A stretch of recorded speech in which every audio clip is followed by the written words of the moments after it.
യേശുവേ സ്തോത്രം, യേശുവേ നന്ദി. വിശുദ്ധ മത്തായിയുടെ സുവിശേഷം 18-ാം അധ്യായം 19-ാം തിരുലിഖിതം. വീണ്ടും ഞാൻ നിങ്ങളോട് പറയുന്നു, ഭൂമിയിൽ 2 പേർ യോജിച്ച് ചോദിക്കുന്ന ഏതൊരു കാര്യവും എൻ്റെ സ്വർഗസ്ഥനായ പിതാവ് നിറവേറ്റി തരും. വിശുദ്ധ മത്തായിയുടെ സുവിശേഷം 18-ാം അധ്യായം 20-ാം തിരുലിഖിതം. 2-3 പേർ എൻ്റെ നാമത്തിൽ ഒരുമിച്ച് കൂടുന്നിടത്ത് അവരുടെ മധ്യേ ഞാൻ ഉണ്ടായിരിക്കും. ഹല്ലേലൂയ. പ്രിയപ്പെട്ട ദൈവമക്കളെ, ഈ നിമിഷങ്ങളിൽ നമുക്ക് പ്രാർത്ഥിക്കാം. ഓ ദൈവമേ, അങ്ങയുടെ അത്ഭുതകരമായ തിരുരക്തത്തിൻ്റെ, യേശുവിൻ്റെ അത്ഭുത രക്തത്തിൻ്റെ ഒരു സാന്നിധ്യം ഇപ്പോൾ ഞങ്ങൾ സമ്മേളിച്ചിരിക്കുന്ന ഈ റൂമിലേക്കും ഇപ്പോൾ ഞങ്ങൾ ആയിരിക്കുന്ന ഈ ഹാളിലേക്കും അവിടുന്ന് നൽകണമേ. Hallelujah, hallelujah, hallelujah, hallelujah. ആരാധന, ആരാധന. രക്തക്കോട്ട, തിരുരക്തക്കോട്ട, രക്തക്കോട്ട എനിക്ക് ചുറ്റും പടുത്തുയർത്തണമേ. ശക്തന്മാരാ ദൂതന്മാരെ എനിക്ക് ചുറ്റും കാവലിനായി നൽകിയിടണമേ. രക്തക്കോട്ട, തിരുരക്തക്കോട്ട, രക്തക്കോട്ട എനിക്ക് ചുറ്റും പടുത്തുയർത്തണമേ. ശക്തന്മാരാ ദൂതന്മാരെ എനിക്ക് ചുറ്റും കാവലിനായി നൽകിയിടണമേ. രക്തം, രക്തം, യേശുവിൻ രക്തം മോചനമേകും വിശ്വാസത്തോടെ. യേശുവിൻ രക്തം, രക്തം, രക്തം, കൈകൾ കൊട്ടി. യേശുവിൻ രക്തം തിരുരക്തം മോചനമേകും. യേശുവിൻ രക്തം. അത്ഭുത രക്തത്തിന്റെ അഭിഷേകം ഈ കൂട്ടായ്മയിലേക്ക് ഇപ്പോൾ വ്യാപരിക്കട്ടെ. യേശുവേ, കരുണയോടെ ഇടപെടണമേ. ഈ കൂട്ടായ്മയിലേക്ക് വരണമേ. ഇപ്പോൾ ഇവിടെ നിറയണമേ. അങ്ങയുടെ സാന്നിധ്യത്താൽ തിന്മകളും കോട്ടകളും തകരട്ടെ. രോഗം മാറട്ടെ, തീരാവ്യാധികൾ നീങ്ങട്ടെ. രോഗം മാറട്ടെ, തീരാവ്യാധികൾ നീങ്ങട്ടെ. സൗഖ്യത്തിൻ ശക്തി എന്റെ ദേഹി നിറയട്ടെ. സൗഖ്യത്തിൻ ശക്തി എന്റെ ദേഹി നിറയട്ടെ. രോഗം മാറട്ടെ, തീരാവ്യാധികൾ നീങ്ങട്ടെ. രോഗം മാറട്ടെ, തീരാവ്യാധികൾ നീങ്ങട്ടെ. സൗഖ്യത്തിൻ ശക്തി എന്റെ ദേഹി നിറയട്ടെ. സൗഖ്യത്തിൻ ശക്തി എന്റെ ദേഹി നിറയട്ടെ. രക്തം, രക്തം, യേശുവിൻ രക്തം മോചനമേകും. യേശുവിൻ രക്തം, രക്തം, രക്തം, യേശുവിൻ രക്തം മോചനമേകും. യേശുവിൻ രക്തം, രക്തം, രക്തം, ഇപ്പോൾ യേശുവിൻ രക്തം മോചനമേകും. യേശുവിൻ രക്തം, യേശുവിൻ രക്തം, യേശുവിൻ രക്തം, യേശുവിൻ രക്തം. ഇരു കരങ്ങളും സ്വർഗത്തിലേക്ക് ഉയർത്തി പ്രിയ ദൈവമക്കളെ ഇപ്പോൾ കർത്താവിനെ ആരാധിക്കുക. യേശുവിന്റെ നാമത്തിന്റെ അത്ഭുത സാന്നിധ്യമുണ്ട്. യേശുവിന്റെ രക്തത്തിന്റെ അത്ഭുത സാന്നിധ്യമുണ്ട്. യേശുവിന്റെ ആത്മാവിന്റെ അത്ഭുത സാന്നിധ്യമുണ്ട്. കരങ്ങൾ ഉയർത്തി സ്തുതിക്കട്ടെ. Hallelujah, hallelujah, hallelujah.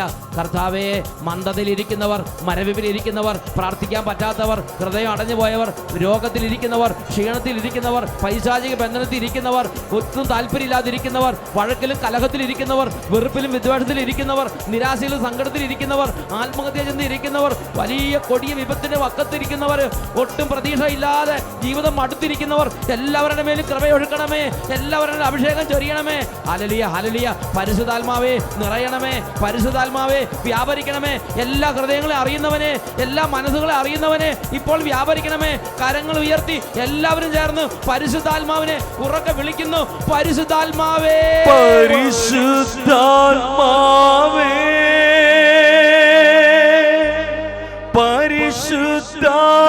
പരിശുദ്ധാത്മാവേ.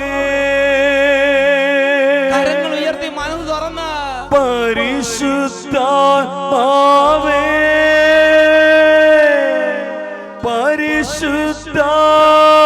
പരിശുദ്ധാത്മാവേ, പരിശുദ്ധാത്മാവേ, പരിശുദ്ധാത്മാവേ വരിക, വരിക ഞങ്ങളിൽ നീ. പരിശുദ്ധാത്മാവേ നിറയണമേ പരിശുദ്ധാത്മാവേ. വരിക വരിക ഞങ്ങളിൽ നീ പരിശുദ്ധാത്മാവേ Holy Spirit,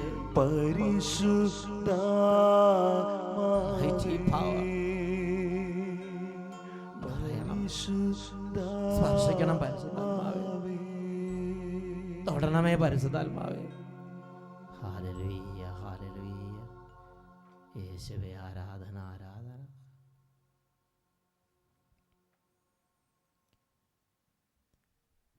ഹല്ലേലൂയ. പ്രിയപ്പെട്ട ദൈവമക്കളെ, ഇന്ന് നാം ചിന്തിക്കുന്നത് യേശു ക്രിസ്തു ഇന്നും ജീവിക്കുന്നു എന്നതിനെക്കുറിച്ചാണ്. യേശു എന്നത് ഒരു ശക്തിയോ ഒരാശയമോ അല്ല. യേശു ഒരു വ്യക്തിയാണ്.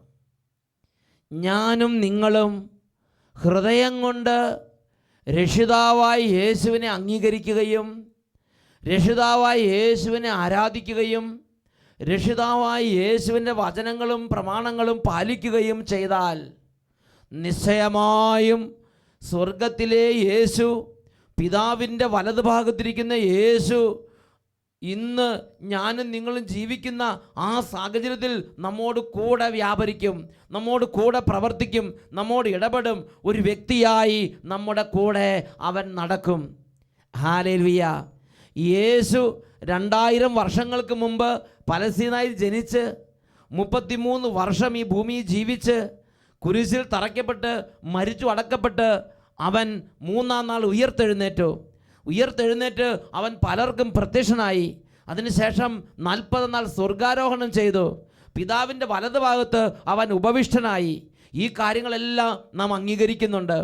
എന്നാൽ യേശു, പിതാവിൻ്റെ വലതുഭാഗത്ത് ഉപവിഷ്ടനായ യേശു ഇന്നും ജീവിക്കുന്നു. അവൻ ഇവിടെയുണ്ട്, അവൻ നമ്മുടെ മധ്യത്തിലുണ്ട്, അവൻ നമ്മുടെ കൂടെയുണ്ട്. എൻ്റെ ഹൃദയം കൊണ്ട് ഞാൻ എൻ്റെ യേശുവിനെ ആരാധിച്ച് എൻ്റെ യേശുവിൻ്റെ വചനങ്ങളെല്ലാം പാലിച്ച് എൻ്റെ യേശുവിനെ പ്രാർത്ഥിച്ചാൽ എൻ്റെ യേശു എൻ്റെ കൂടെ നടക്കുന്നുണ്ട്. ഈ ഒരു യാഥാർത്ഥ്യത്തെ ഞാനും നിങ്ങളും ഹൃദയം കൊണ്ട് അംഗീകരിക്കുന്നുണ്ടോ? ഈശോ ഒരു വ്യക്തിയായി ഇന്നും നമ്മുടെ കൂടെയുണ്ട്. ഇതൊരു യാഥാർത്ഥ്യമാണ്.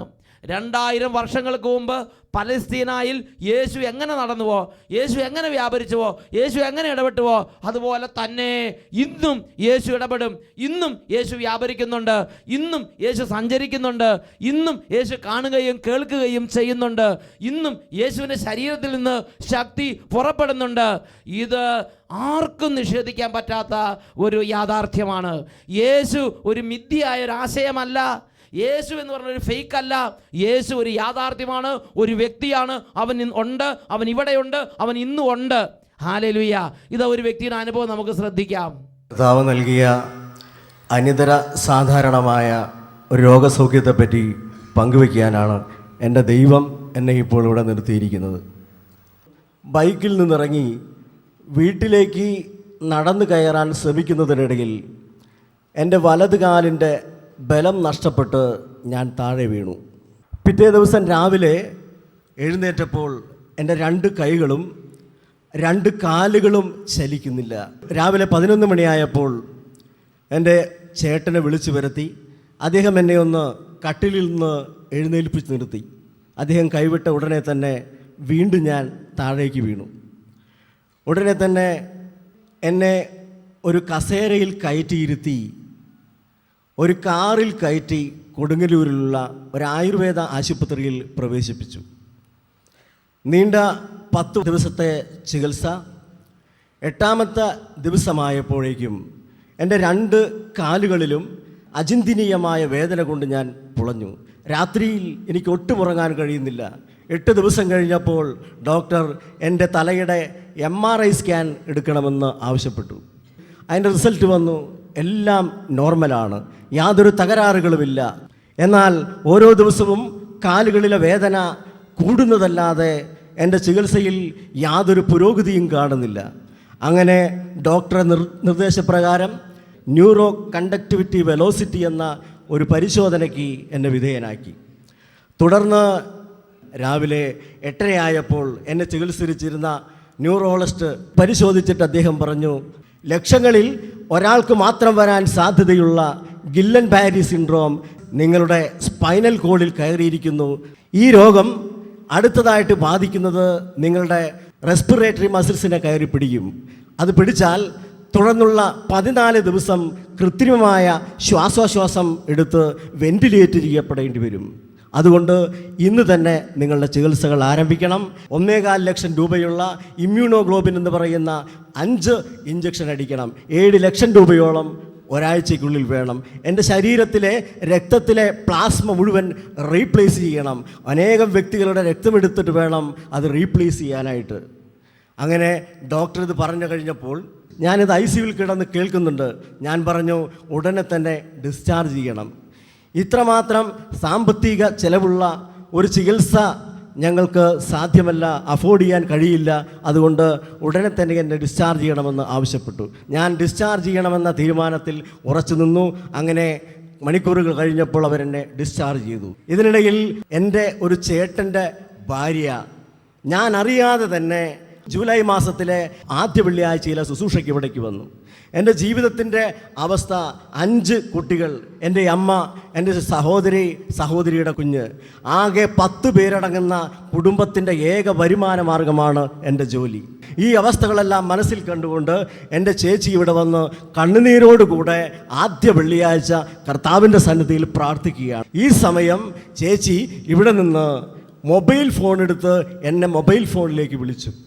മൊബൈൽ ഫോൺ ഞാൻ ചെവിട്ടിൽ വെച്ചപ്പോൾ ഇവിടെ നിന്ന് ദൈവാരാധനയുടെയും പ്രാർത്ഥനയുടെയും സ്തുതിപ്പിൻ്റെയും ശബ്ദം കേൾക്കുന്നുണ്ട്. ഞാൻ അവിടെ കിടന്ന് എൻ്റെ ദൈവത്തെ ഞാൻ ആരാധിച്ചു കൊണ്ടിരുന്നു. അത്ഭുതകരമെന്ന് പറയട്ടെ പ്രിയപ്പെട്ടവര്, ഇവിടെ നിന്ന് ബഹുമാനപ്പെട്ട വൈദികൻ ഇപ്രകാരം ഒരു സന്ദേശം പറയുകയാണ്: 2 കൈകളും 2 കാലുകളും തളർന്ന ആന്റണിയെ കർത്താവ് തുടർന്നു.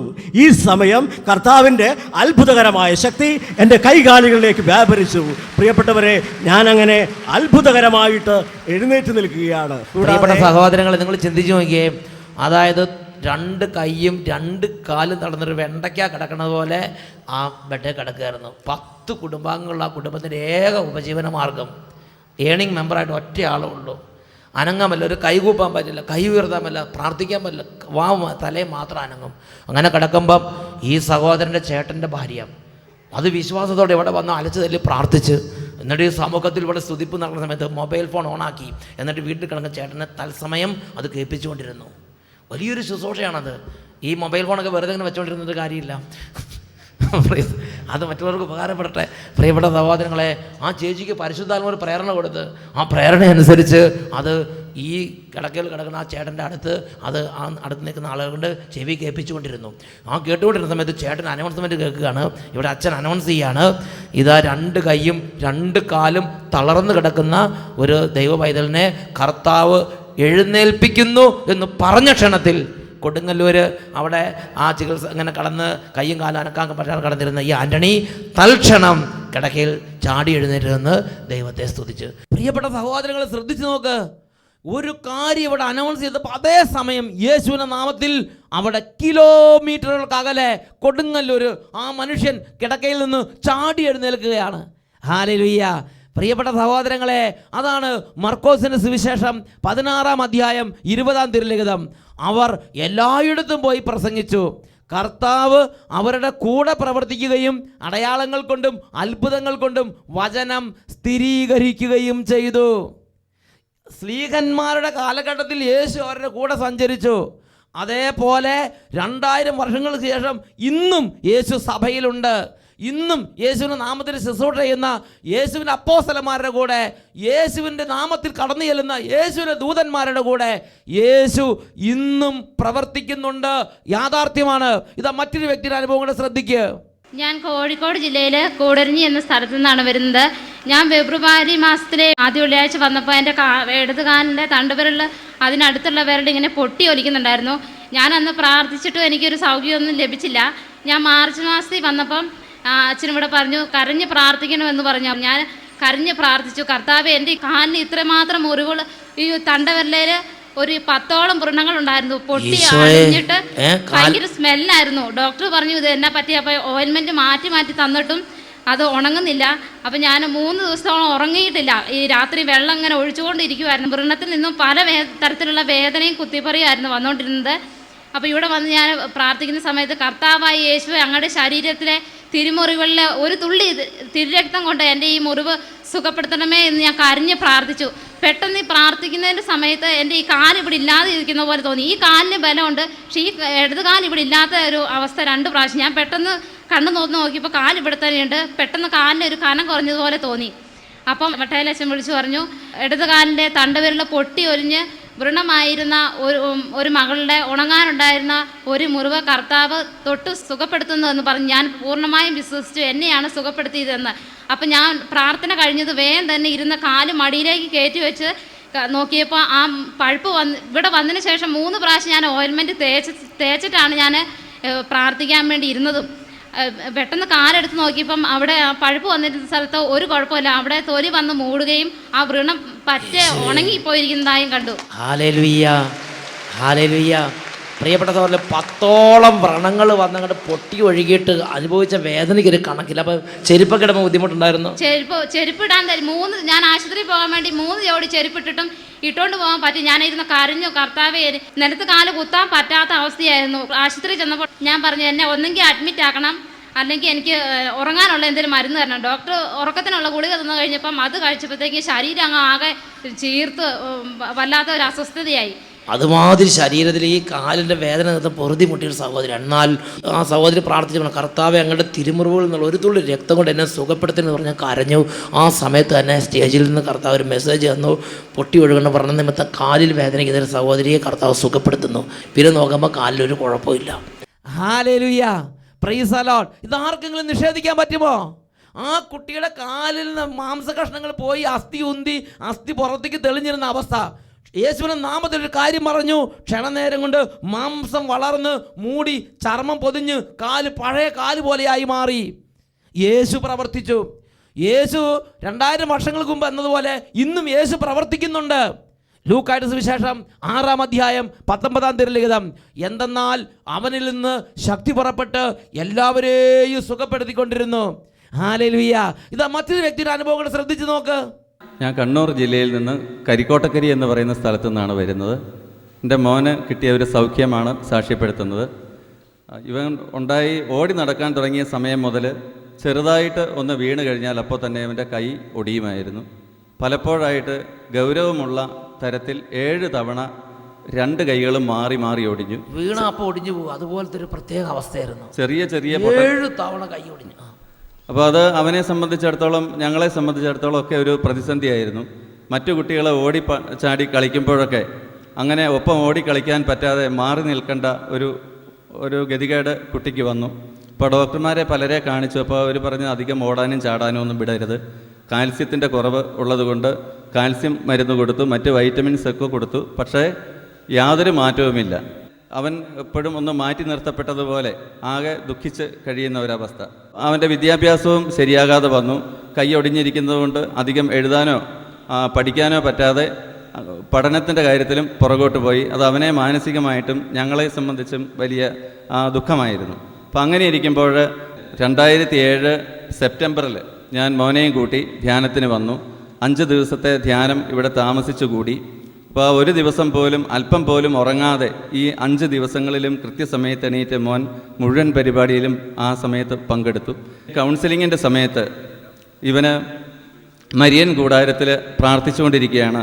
അപ്പോൾ എനിക്ക് കൗൺസിലിംഗ് നടത്തുമ്പോൾ എന്നോട് ചോദിച്ചു, മോനെ സംബന്ധിച്ച് എന്താണ് വലിയൊരു ദുഃഖമുള്ളതെന്ന്. അപ്പോൾ ഞാൻ ഇവൻ്റെ കാര്യം പറഞ്ഞു. അപ്പോൾ ബ്രദർ പ്രാർത്ഥിച്ചിട്ട് പറഞ്ഞു, അവന് അസ്ഥികൾക്ക് ഈശോ ബലം കൊടുക്കുന്നുണ്ട്, അത് സാക്ഷ്യം പറയേണ്ടതായിട്ട് വരും, ഈശോ സൗഖ്യം കൊടുക്കുന്നുണ്ടെന്ന്. ഏതായാലും അതിനുശേഷം ഇതുവരെ മോൻ്റെ കൈ എവിടെയും ഒടിഞ്ഞിട്ടില്ല. ഒരുപാട് തവണ 3 വർഷം കഴിഞ്ഞു. 3 വർഷമായിട്ട് പിന്നെ ആ ധ്യാനത്തിന് ശേഷം ഇന്നു വരെ വീഴ്ചകൾ പലതും വീണിട്ടുണ്ട്. പല വീഴ്ച വീണു, വലിയ വീഴ്ച വീണു, മാരകമായ വീഴ്ചകൾ ഉൾപ്പെടെ സംഭവിച്ചിട്ടുണ്ട്. പക്ഷേ ആ ധ്യാനത്തിൽ ഇന്ന് വരെ കൈയൊടിയോ കാലൊടിയോ അസ്ഥികളുടെ ബലക്കുറവ് നിമിത്തമുള്ള ബുദ്ധിമുട്ട് ഈ കുട്ടി അനുഭവിക്കേണ്ട വന്നിട്ടില്ല. പ്രിയപ്പെട്ട സഹോദരങ്ങളെ, യേശു ഇന്നും ജീവിക്കുന്നു എന്നത് ഒരു യാഥാർത്ഥ്യമാണ്. എന്നാൽ ഇന്ന് നമ്മിൽ പലർക്കും ഈ ഒരു കാര്യത്തെ പച്ചയായി ജീവനോടെ അംഗീകരിക്കാൻ പറ്റുന്നില്ല. എന്താ അതിൻ്റെ കാരണം? ഇത് ഇന്നത്തെ മാത്രം വിഷയമല്ല. ശ്ലീഹന്മാർ പ്രവർത്തിച്ചിരുന്ന കാലഘട്ടത്തിലും ഈ ഒരു പ്രോബ്ലം ഉണ്ടായിരുന്നില്ലേ? പൗലോസ് അപ്പോസ്തലൻ തൻ്റെ ഹൃദയം പറിച്ചു നൽകി യേശു എന്ന യാഥാർത്ഥ്യത്തെയും യേശു എന്ന വ്യക്തിയെയും ദൈവജനത്തോട് പറഞ്ഞു.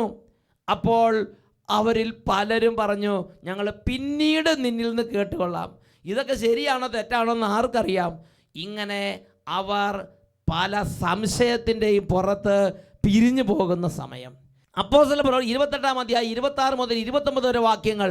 അവിടെ അവരോട് അതിൻ്റെ കാരണം അവർക്ക് എന്തുകൊണ്ട് യേശുവിനെ അംഗീകരിക്കാൻ പറ്റുന്നില്ല, ആ കാരണം പൗലോസ് അപ്പോസ്തലൻ വിശദമാക്കുന്നുണ്ട്. അതൊന്ന് വായിച്ചു കേൾക്കാം. അപ്പോസ്തല പ്രവർത്തനം 28-ാം അധ്യായം 26 മുതൽ 29 വരെ വാക്യങ്ങൾ. നിങ്ങൾ തീർച്ചയായും കേൾക്കും, എന്നാൽ മനസ്സിലാക്കുകയില്ല. നിങ്ങൾ തീർച്ചയായും കാണും, എന്നാൽ ഗ്രഹിക്കുകയില്ല. അവർ കണ്ണുകൊണ്ട് കാണുകയും കാതുകൊണ്ട് കേൾക്കുകയും ഹൃദയം കൊണ്ട് മനസ്സിലാക്കുകയും മാനസാന്തരപ്പെടുകയും ഞാൻ അവരെ സുഖപ്പെടുത്തുകയും ചെയ്യുക സാധ്യം. അത്രയ്ക്കും ഈ ജനതയുടെ ഹൃദയം കഠിനമായി തീർന്നിരിക്കുന്നു. ചെവിയുടെ കേൾവി മന്ദീഭവിച്ചിരിക്കുന്നു. കണ്ണ് അവർ അടച്ചു കളഞ്ഞിരിക്കുന്നു. അതിനാൽ നിങ്ങളിത് അറിഞ്ഞുകൊള്ളുവിൻ, ദൈവത്തിൽ നിന്നുള്ള ഈ രക്ഷ വിജാതിയരുടെ പക്കലേക്ക് അയക്കപ്പെട്ടിരിക്കുന്നു. അവർ അത് കേൾക്കുകയും ചെയ്യും. യേശയ്യാ പ്രവാചകനിലൂടെ ഇവരുടെ പിതാക്കന്മാരെ കുറിച്ച് അരുളി ചെയ്യപ്പെട്ട വചനം പരിശുദ്ധാത്മാവ് പൗലോസ് അപ്പോസ്തലന് വെളിപ്പെടുത്തി ആ ജനത്തിൻ്റെ പ്രശ്നത്തെ വ്യാഖ്യാനിച്ചു കൊടുക്കുകയാണ്. പ്രിയപ്പെട്ട സഹോദരങ്ങളെ, നമ്മൾ ആരെങ്കിലും ഇതുപോലെ ആയിട്ടുണ്ടോ? ഒരുപാട് കാര്യങ്ങൾ യേശു ക്രിസ്തുവിന്റെ നാമത്തിൽ ഇന്ന് പ്രകടമായി നമ്മുടെ കൺമുമ്പിൽ സ്വർഗം ചെയ്യുകയാണ്. എന്നിട്ടും യേശു എന്ന വ്യക്തിയെ ആരാധിക്കാൻ, ഈ യേശു എന്ന വ്യക്തിയിലേക്ക് മനസ്സ് തിരിയാൻ തടസ്സമുള്ള എന്തെങ്കിലും ഉണ്ടോ? ചിന്തിച്ചു നോക്കണം. ഉണ്ടെങ്കിൽ പ്രിയ ദൈവ പൈതലേ, ഇന്ന് നീ ഒന്ന് എളിമപ്പെടുക. കർത്താവിൻ്റെ ആത്മാവ് നിന്നെ സഹായിക്കും. കർത്താവിൻ്റെ ആത്മാവ് നിന്റെ ജീവിതത്തിൽ ഇടപെടും. യേശുവിനെ ആരാധിക്കുന്നിടത്താണ് ആ കൃപ വർദ്ധിച്ചു വരിക. യേശുവിനെ ആരാധിക്കുന്നിടത്താണ് യേശുവിന് അനുഭവം ഉണ്ടാവുക. ഇരു കരങ്ങളും തുറന്നു പിടിച്ച് കണ്ണടച്ച് ഓരോ മകനും യേശുവേ നീ വലിയവൻ, യേശുവേ നീ ഇന്നും ജീവിക്കുന്നവൻ, യേശുവേ എൻ്റെ യേശുവേ നീ സർവശക്തൻ, യേശുവിനെ ആരാധിച്ച് പാടി പ്രാർത്ഥിക്കട്ടെ. യേശു യേശു അവനാരിലും വലിയവൻ. യേശു യേശു അവനാരിലും മതിയായവൻ. എൻ്റെ യേശു അവൻ വലിയവൻ. യേശു യേശു അവനാരിലും വലിയവൻ. യേശു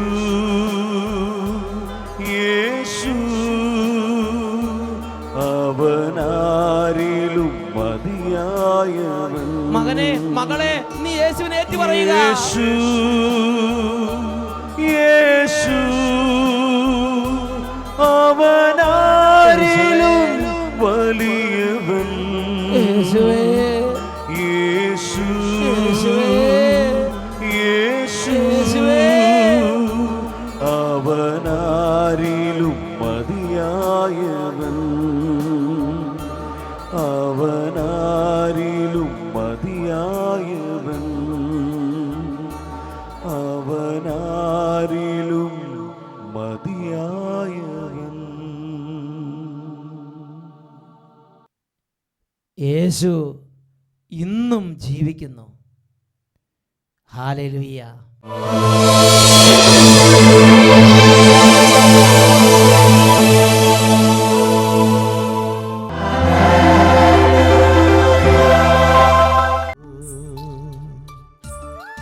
റോമാലേഖനത്തിൽ 16-ാം അധ്യായം 20-ാം തിരുലിഖിതം, സമാധാനത്തിൻ്റെ ദൈവം ഉടൻ തന്നെ പിശാചിനെ നിങ്ങളുടെ കാൽ കീഴിലാക്കി തകർത്ത് കളയും.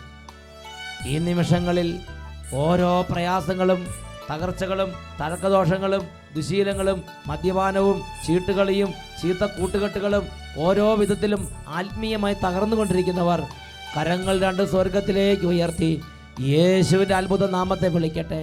പിശാചിനെ കാൽ കീഴിലാക്കി തകർത്ത് കളയുന്ന സർവശക്തനായ ദൈവം ഈ നിമിഷം ഇടപെടുകയാണ്. കരങ്ങൾ ഉയർത്തി എല്ലാവരും പ്രാർത്ഥിക്കട്ടെ. Hallelujah, hallelujah, hallelujah. യേശുവേ, യേശുവേ, യേശുവേ. ഹൃദയം നുറുങ്ങി യേശുവിനെ വിളിക്കുക, മനസ്സ് നുറുങ്ങി യേശുവിനെ വിളിക്കുക. യേശുവേ, യേശുവേ, യേശുവേ. ആരാധന, ആരാധന, ആരാധന. ഓ യേശുവേ, അങ്ങയുടെ അത്ഭുതകരമായ ശക്തി അങ്ങയുടെ ശരീരത്തിൽ ഇപ്പോൾ വ്യാപരിച്ചു കൊണ്ടിരിക്കട്ടെ. തലമുറകളായി തകരുന്ന ഓരോ കുടുംബങ്ങളിലേക്കും വംശങ്ങളിലേക്കും അങ്ങയുടെ അത്ഭുത ശക്തി ഇപ്പോൾ വ്യാപരിക്കട്ടെ. Hallelujah, hallelujah. യേശുവേ, ആരാധന, ആരാധന.